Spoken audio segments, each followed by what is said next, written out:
selalu berhemat energi. Subtema 1 sumber energi, pembelajaran 2 dengan muatan pembelajaran SBDP dan PKN. Silakan anak-anakku semua simak video berikut ini. Selain matahari, apalagi ya sumber energi di bumi? Pada pembelajaran sebelumnya kita sudah belajar bahwa matahari adalah sumber energi terbesar di bumi. Matahari adalah sumber energi panas dan sumber energi cahaya yang terbesar di bumi. Nah, hari ini kita akan belajar sumber energi apa lagi ya? Ayo kita cari tahu bersama-sama. Kalian sudah mempelajari manfaat dari energi panas matahari. Salah satu manfaat energi panas matahari adalah untuk membantu pertumbuhan tanaman, ya, khususnya untuk proses yang namanya proses fotosintesis. Nah, sekarang amatilah teks notasi angka pada lagu Menanam Jagung yang berhubungan dengan pertumbuhan pada tanaman. Ini adalah teks lagu Menanam Jagung ciptaan Ibu Sud ya. Adik-adik pasti sudah tahu lagunya. Adik-adik, di sini dalam teks Menanam Jagung ini ada nada-nada yang akan kita pelajari. Nah, di sini ada lagu Menanam Jagung ini yang kalian bisa pelajari di rumah kalian masing-masing. Lagunya seperti ini adik-adik. Ayo kawan kita bersama menanam jagung di kebun kita. Ambil cangkulmu, ambil pangkurmu, kita bekerja tak jemu-jemu. Cangkul, cangkul, cangkul yang dalam, tanahnya longgar jagungku tanam. Cangkul, cangkul, cangkul yang dalam, tanahnya longgar jagungku tanam. Nah, itu tadi lagu Menanam Jagung.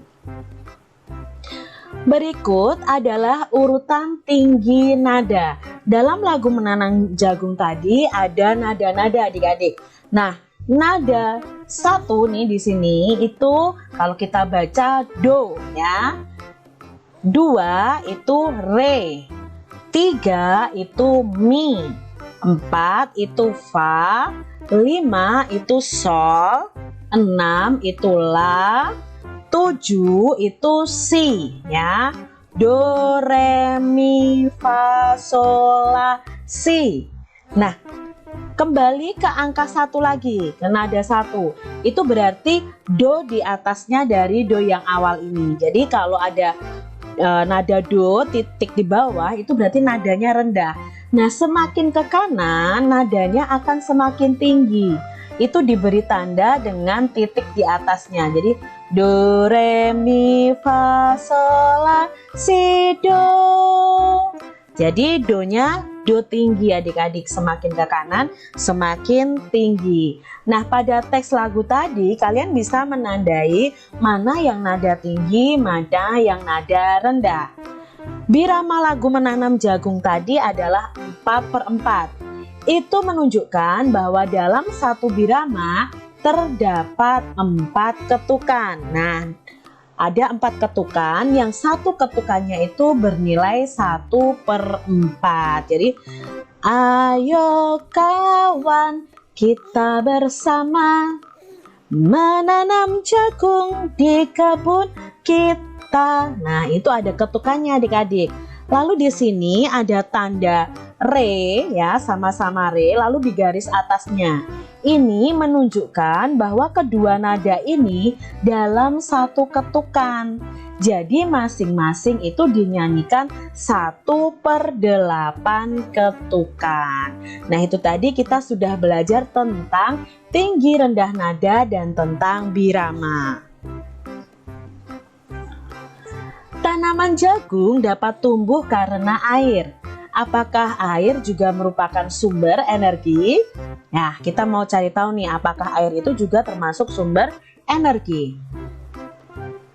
Energi air. Air merupakan salah satu sumber energi. tubuh kita membutuhkan air untuk beraktivitas. Tidak hanya manusia, tumbuhan dan hewan juga membutuhkan air. Selain diminum, air juga kita gunakan untuk memasak, mencuci, mandi, dan lain-lain. Air juga dapat dimanfaatkan sebagai sumber energi listrik. Salah satunya dengan menggunakan kincir air. Nah, di sini ada gambar kincir air. Kincir air ini digunakan untuk pembangkit listrik tenaga air atau menghasilkan sumber energi listrik. Aliran air akan dialirkan ke turbin adik-adik, lalu turbinnya itu akan berputar sehingga menghasilkan energi listrik dari generator yang ada. Ini adalah manfaat dari air untuk kehidupan manusia, untuk mencuci, memasak, untuk pertanian, untuk kita menyirami tumbuhan, untuk minum hewan, mandi hewan ya, untuk mandi manusia juga, untuk cuci tangan, untuk pihak perhotelan itu juga membutuhkan air untuk kamar mandinya, lalu pelayaran juga berhubungan dengan air juga. Jadi adik-adik ternyata air itu dimanfaatkan dari berbagai lini kehidupan, dari kehidupan kita sehari-hari, dari perhotelan, dari pertanian, perkebunan, pelayaran, semuanya membutuhkan air dalam kehidupannya. Air sangat penting bagi kita. Setiap orang itu berhak mendapatkan air yang bersih. Jadi adik-adik, air itu merupakan sumber energi dan air itu sangat penting bagi kita. Kita bisa bayangkan bagaimana manusia tidak bisa hidup tanpa air. Kita setiap hari pasti butuh air, ya kan adik-adik? Lalu, setiap orang itu mempunyai hak untuk mendapatkan air yang bersih. Nah, di sini ada gambar air itu digunakan untuk minum dan untuk mandi. Mengapa anak tersebut minum adik-adik? Karena pastinya haus ya adik-adik ya. Lalu mengapa anak tersebut mandi? Karena badannya kotor, dia ingin membersihkan tubuhnya. Apakah mandi dan minum adalah suatu kebutuhan? Iya adik-adik, mandi dan minum itu adalah sebuah kebutuhan. Apa yang terjadi jika ia tidak mempunyai air bersih? Apakah bisa minum? Tentunya tidak. Apakah bisa mandi? Tentunya tidak adik-adik. Jadi tidak mungkin kita meminum atau mandi dengan air yang kotor. Apakah kita semua membutuhkan air bersih? Tentunya iya adik-adik. Dan apakah semua makhluk hidup berhak untuk mendapatkan air bersih? Ya, semua makhluk hidup itu berhak mendapatkan air bersih. Lalu apa ya yang dimaksud dengan hak? Nah, kita akan belajar tentang pengertian hak dan kewajiban serta contoh-contohnya dalam kehidupan kita sehari-hari. Apa itu hak? Dan apa saja contoh dari hak berdasarkan Undang-Undang Dasar tahun 1945. Hak adalah segala sesuatu yang secara sah harus diterima oleh seseorang dengan memperhatikan hak orang lain. Jadi hak itu adalah segala sesuatu yang bisa kita terima, tetapi tidak boleh mengabaikan hak orang lain. Nah, di sini hak warga negara menurut Undang-Undang Dasar 1945 adalah yang pertama, kesamaan kedudukan dalam hukum dan pemerintahan. Yang kedua, kita berhak mendapatkan pekerjaan dan penghidupan yang layak. Yang ketiga, kita berhak untuk berkumpul, berserikat, dan mengeluarkan pendapat. Yang keempat, kita mempunyai hak untuk memeluk agama dan beribadat sesuai agama dan kepercayaan kita masing-masing. Yang kelima, kita punya hak untuk ikut serta dalam bela negara. Ini adalah hak-hak berdasarkan Undang-Undang Dasar tahun 1945. Yang terakhir adalah hak untuk memperoleh pendidikan. Lalu apa itu kewajiban? Kewajiban adalah segala sesuatu yang harus dilaksanakan atau dilakukan oleh seseorang sesuai dengan aturan yang berlaku. Apabila dilanggar, maka akan mendapatkan sanksi sesuai peraturan yang berlaku. Nah, di sini kewajiban warga negara menurut Undang-Undang Dasar tahun 1945 adalah kita berkewajiban menjunjung tinggi hukum dan pemerintahan. Lalu kita berkewajiban juga ikut serta dalam bela negara, mengikuti pendidikan dan pemerintah wajib membiayainya. Ini adalah kewajiban kita untuk mengikuti pendidikan. Nah, sekarang hak anak di rumah. Adik-adik itu di rumah punya hak. Nah, hak adik-adik yang harus diterima itu apa saja? Yang pertama adalah hak mendapatkan kasih sayang. Jadi kalian harus memperoleh kasih sayang dari orang-orang atau keluarga kalian masing-masing. Lalu kalian juga mempunyai hak untuk mendapatkan perlindungan dari keluarga kalian. Kalian juga berhak untuk bermain adik-adik. Nah, wah berarti kalau aku boleh bermain bermain, terus aku bermain seenaknya dong. Tidak seperti itu adik-adik. Tetap kalian bermain harus sesuai dengan aturan, harus tahu waktu juga. Lalu hak kalian di rumah adalah hak mendapatkan kesehatan dari orang tua kalian. Kalian dirawat dengan baik, dididik dengan baik, itu adalah hak kalian. Lalu hak mendapatkan pendidikan. Jadi kalian berhak untuk mendapatkan pendidikan dari keluarga kalian, disekolahkan oleh mama papa kalian atau ayah ibu kalian. Lalu hak anak di sekolah. Nah, hak anak di sekolah itu hampir sama dengan hak anak di rumah, yaitu mendapatkan kasih sayang dari guru dan orang-orang yang ada di lingkup sekolah. Lalu kalian berhak juga mendapatkan perlindungan di sekolah kalian.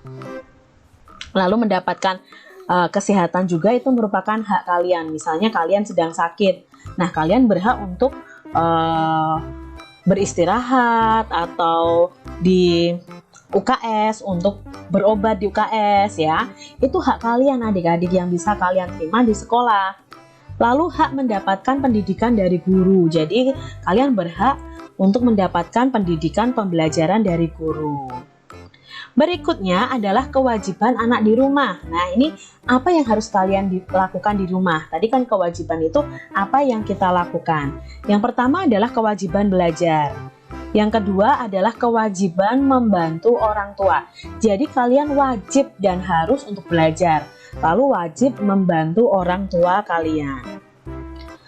Kewajiban anak di sekolah adalah mematuhi tata tertib sekolah. Harus mematuhi ya, menghormati dan mematuhi nasihat guru atau orang-orang yang berada di lingkungan sekolah. Menjaga kebersihan sekolah itu adalah hal yang harus kalian lakukan dan menjadi kewajiban kalian.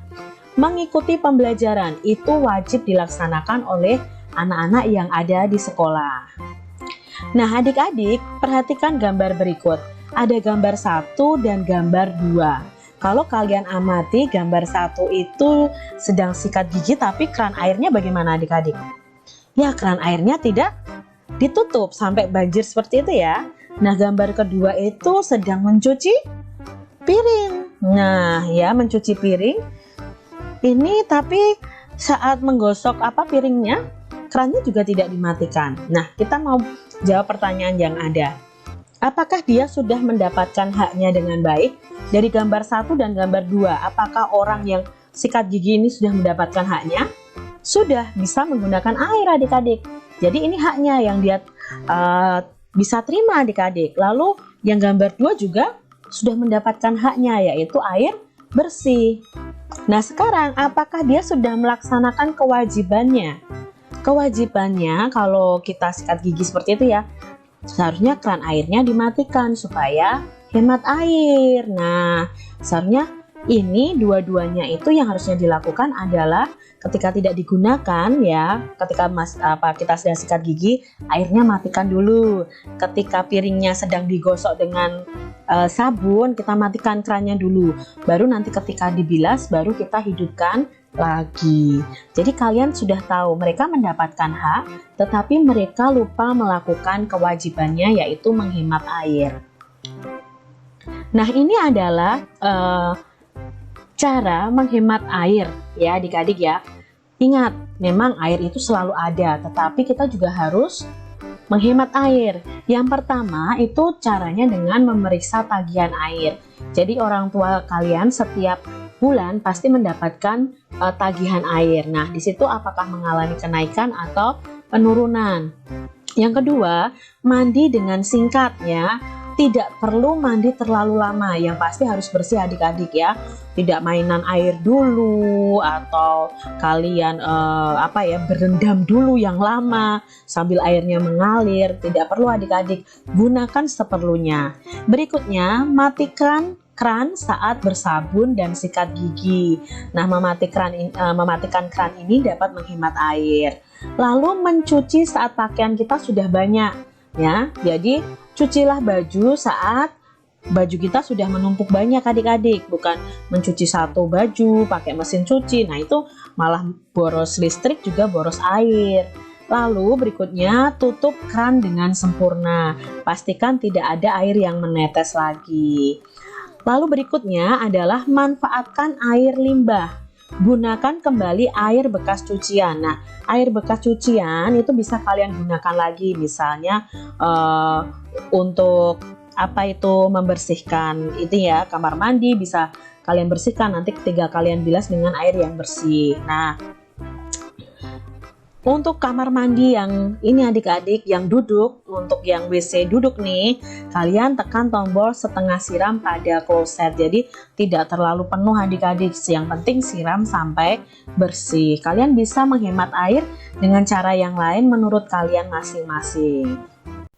Sekian dan terima kasih. Semoga video ini bermanfaat buat anak-anakku semua. Ibu ucapkan terima kasih. Assalamualaikum warahmatullahi wabarakatuh.